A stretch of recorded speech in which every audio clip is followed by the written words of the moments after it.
अस्सलाम वालेकुम dear students. आज हम मल्टीप्लिकेशन ऑफ मैट्रिसेस के कुछ लॉज को डिस्कस करेंगे कि जब आप दो या दो से ज़्यादा मैट्रिसेस को मल्टीप्लाई कर रहे हैं तो वो कौन कौन से लॉ को फॉलो करते हैं। जिस तरीके से हमने एडिशन के ऊपर एसोसिएटिव लॉ, कम्यूटेटिव लॉ को प्रूव किया था।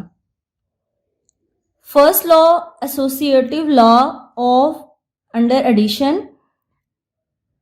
अगर आपके पास कोई से 3 मैट्रिसेस हैं और वो मल्टीप्लिकेट हो सकते हैं तो एसोसिएटिव लॉ क्या कहता है कि आप उन तीनों में से किसी भी 2 मैट्रिसेस को मल्टीप्लाई पहले कर लें और उसके आंस को फिर तीसरे से मल्टीप्लाई करें, या फिर आखिरी 2 को जो लास्ट 2 मैट्रिसेस हैं उनको पहले मल्टीप्लाई कर लें और उसके आंस को फर्स्ट मैट्रिक्स से मल्टीप्लाई करें तो इसके आंस पे कोई फर्क नहीं पड़ता, इसका आंस सेम आता है।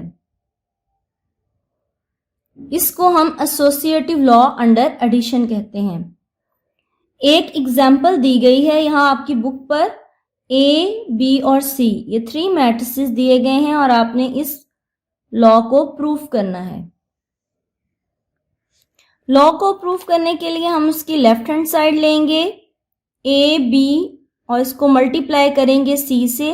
क्योंकि ए और बी के इर्द गिर्द ब्रैकेट है, आप भी वैल्यू पुट करते हुए ए मैट्रिक्स और बी मैट्रिक्स के इर्द गिर्द ब्रैकेट डालेंगे और सी को ब्रैकेट के बाहर लिखेंगे। ए और बी को हमने मल्टीप्लाई करना है। अब रो को कॉलम के साथ मल्टीप्लाई करेंगे, फर्स्ट रो को फर्स्ट कॉलम से और फिर फर्स्ट रो को सेकंड कॉलम से मल्टीप्लाई करेंगे। फिर सेकंड रो को फर्स्ट कॉलम से मल्टीप्लाई करेंगे और इसी सेकंड रो को आप सेकंड कॉलम से भी मल्टीप्लाई करेंगे। मल्टीप्लाई करने के बाद इसका आंस निकालेंगे और इसको आपने जो बाहर वाला मैट्रिक्स था सी, इसके साथ अगेन मल्टीप्लिकेशन करनी है। रो को कॉलम से, first row first column, first row second column, second row first column, second row second column. Multiply करने के बाद इनको जो रकमें ऐड होती हैं ऐड कर लेंगे, जो सब्ट्रैक्ट होती हैं सब्ट्रैक्ट कर लेंगे। और इसकी राइट हैंड साइड में ए मैट्रिक्स को हम एज इट इज लिखेंगे, आगे ब्रैकेट, और बी और सी मैट्रिसेस को पहले मल्टीप्लाई करेंगे। First row first column, first row second column, second row first column, second row second column. Multiply किया है, इसके बाद इसको जो रकमें ऐड होती थी ऐड कर लिया और जो सब्ट्रैक्ट होती थी सब्ट्रैक्ट कर लिया। अब इन दोनों मैट्रिसेस को हम अगेन मल्टीप्लाई करेंगे। 2 और 3 को -1 और 5 से, फिर 2 और 3 को 0 और 6 से, -1 और 0 को -1 और 5 से, फिर -1 और 0 को 0 और 6 से मल्टीप्लाई करेंगे। मल्टीप्लाई करने के बाद इनके आंस को ऐड और सब्ट्रैक्ट करके सेम हमारे पास वही आंस आ जाएगा जो लेफ्ट हैंड साइड का आया था। इस तरीके से associative law under multiplication verify हो गया।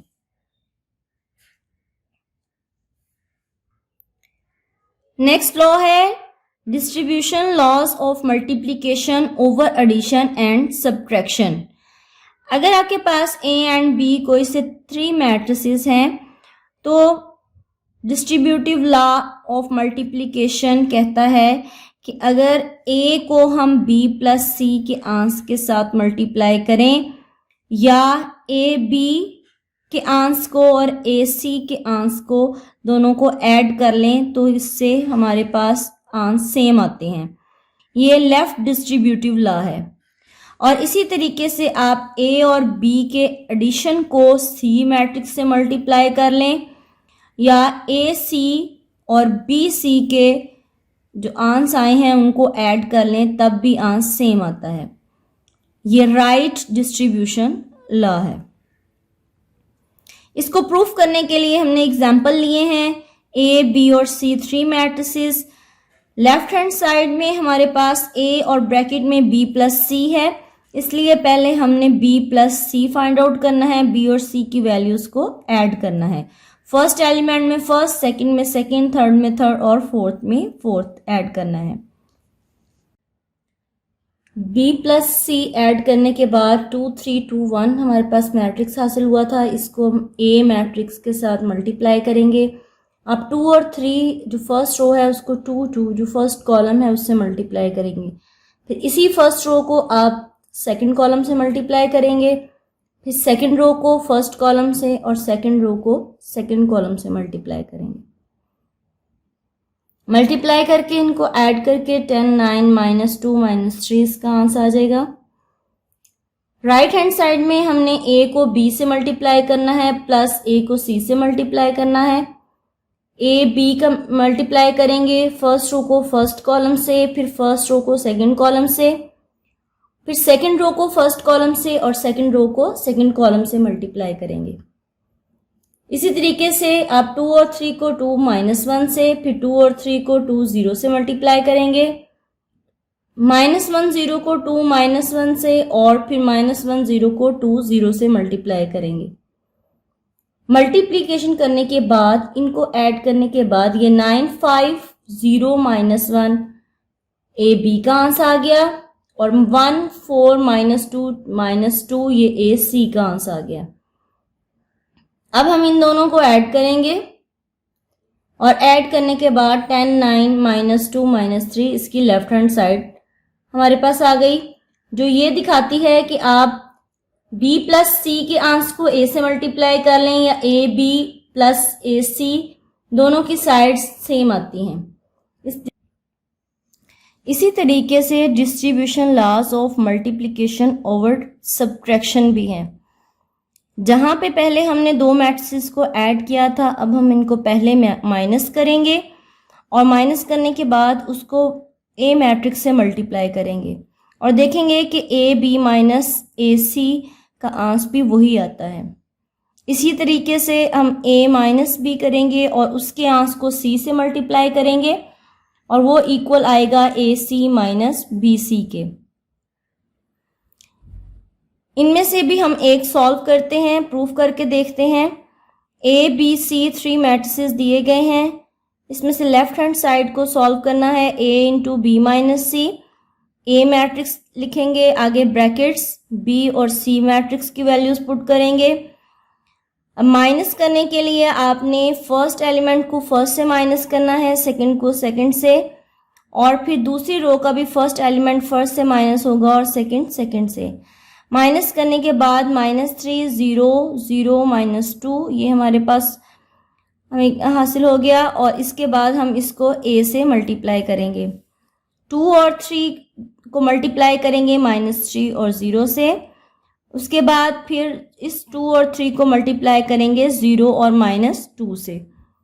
फिर सेकंड रो को फर्स्ट से हम मल्टीप्लाई करेंगे कॉलम से और सेकंड रो को सेकंड कॉलम से मल्टीप्लाई करेंगे। मल्टीप्लिकेशन के बाद जो आंसर आएंगे उनको आप ऐड या सब्ट्रैक्ट करेंगे जो अंदर साइन आ रहे हैं उसके हिसाब से, और इसके बाद हमें जो फाइनल इसका मैट्रिक्स फाइंड आउट हो गया वो -6 -6 0 -2। अब इसकी राइट हैंड साइड देखते हैं। ए बी माइनस ए सी, ए को बी मैट्रिक्स से मल्टीप्लाई करेंगे माइनस ए को सी मैट्रिक्स से मल्टीप्लाई करेंगे। फर्स्ट रो को फर्स्ट कॉलम से, फिर फर्स्ट रो को सेकंड कॉलम से, सेकंड रो को फर्स्ट कॉलम से और सेकंड रो को सेकंड कॉलम से मल्टीप्लाई करेंगे। माइनस सेम इसी तरीके से हम नेक्स्ट 2 मैट्रिसेस को मल्टीप्लाई करेंगे। मल्टीप्लाई करने के बाद इन दोनों मैट्रिसेस के आंसर ए बी जो फाइंड आउट हुआ है वो है 1 2 1 0 और ए सी फाइंड आउट हुआ है 7 8 1 2। अब इन दोनों के मैट्रिसेस के एलिमेंट्स को माइनस करेंगे। माइनस करने के बाद इसका -6 -6 0 -2 फाइंड आउट हो जाएगा आंसर इसका, और इस तरीके से हम कह सकते हैं left hand side is equal to right hand side. Next हमारे पास है commutative law of multiplication of matrices. Commutative law ये कहता है कि अगर आप ए मैट्रिक्स को बी से मल्टीप्लाई करें तो वो इक्वल नहीं आता बी को ए से मल्टीप्लाई करने से जो मैट्रिक्स आता है उसके इक्वल। नहीं आता। जबकि हम ए और बी को जब ऐड करते थे तो वो B A plus B is equal to B plus A आता था, यानी commutative law of addition follow करता है लेकिन commutative of law of multiplication follow नहीं करता। ये दोनों आंस दोनों सेम नहीं आते। A B is not equal to B A.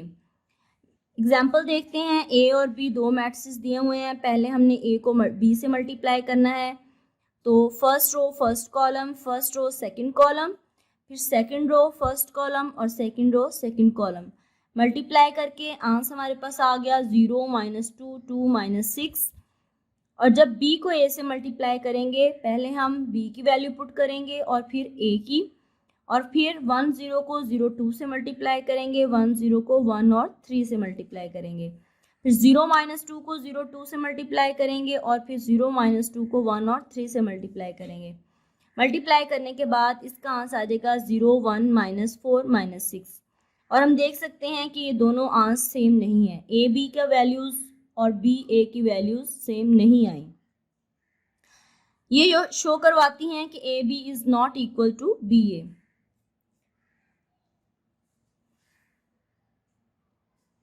कुछ केसेस ऐसे भी आते हैं जिनमें commutative law under addition hold कर जाता है। मसलन ये एक एग्जांपल है हमारे पास, इसमें a equal to 2001, b is equal to -3004। इसको जब हम a से b से मल्टीप्लाई करते हैं, a को b से, तब भी आंसर वही आता है, और जब b को a से मल्टीप्लाई करते हैं तब भी आंसर वही आता है, which shows that A B is equal to B A. तो ये जनरल तौर पे तो ये एक दूसरे को इक्वल नहीं होते, लेकिन पर्टिकुलर केस ऐसे हैं जिनमें इक्वल होते हैं। आज का हमारा लास्ट टॉपिक है multiplicative identity of a matrix. Multiplicative identity एक ऐसा मैट्रिक्स होता है जिसको आप किसी भी मैट्रिक्स से मल्टीप्लाई करो तो उसके एलिमेंट्स चेंज नहीं होते। जिस तरीके से आप 1 को किसी भी नंबर से मल्टीप्लाई करते हो तो आंसर वही नंबर सेम आता है, उस पर कोई फ़र्क नहीं पड़ता। इस तरीके से अगर हमारे पास ए और बी ये दो मैट्रिसेस हों और हम इन दोनों को मल्टीप्लाई करेंगे, ये बी हमने यहाँ पे मैट्रिक्स जो लिया है ये 1 0 0 1, ये हमने आइडेंटिटी मैट्रिक्स लिया है 1 0 0 1। ये एक ऐसा मैट्रिक्स है जिसको आप ए से मल्टीप्लाई करोगे तो दोबारा आंसर ए आ जाएगा। बेशक आप ए बी को कर लो या बी ए के कर लो, दोनों के आंसर दोबारा ए के इक्वल आएंगे। और इस चीज़ को हम प्रूफ करके दिखाते हैं। A 1 2 0 2 0 -3 और B मैट्रिक्स यहाँ पे हमने 1 0 0 1 लिया है। हम फर्स्ट रो को फर्स्ट कॉलम से मल्टीप्लाई करेंगे और फिर फर्स्ट कॉलम को सेकंड कॉलम से मल्टीप्लाई करेंगे, फिर सेकंड रो को फर्स्ट से और सेकंड रो को सेकंड कॉलम से मल्टीप्लाई करेंगे और इसका आंसर 1 2 0 -3 हासिल होगा, और जो कि हमारे पास A के ही इक्वल है।